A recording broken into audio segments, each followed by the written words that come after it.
Pakistan Peoples party صوبائی سندھ کے general secretary وقار مہدی نے ضلع کورنگی کے صدر جوانی میمن اور چیئرمین کورنگی ٹاؤن نعیم شیخ کے ہمراہ ٹی ایم سی کورنگی کی جانب سے یو سی 10 نورانی بستی قبرستان روڈ پر پیور بلاک اسٹریٹ لائٹس اور سیوریج لائنز کی تکمیل کی افتتاحی تقریب میں شرکت کی۔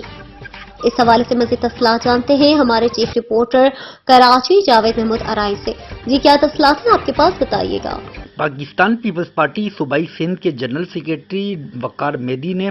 ضلع کورنگی کے صدر جانی میمن اور چیئرمین کورنگی ٹاؤن محمد نعیم شیخ کے ہمراہ ٹی ایم سی کورنگی کی جانب سے یو سی 10 نورانی بستی قبرستان روڈ میں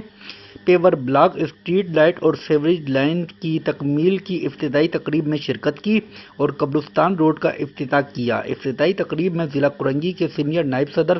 Shiraz Waheed, general secretary Sharjeel Rizwani, P S 124 کے صدر doctor Tahir Khan, general secretary Saleem Awan, P S 125 کے صدر کوثر آبدی، کورنگی ٹاؤن کے chairmen, vice chairmen, P S U C کے عہدیداران اور کارکنان نے شرکت کی۔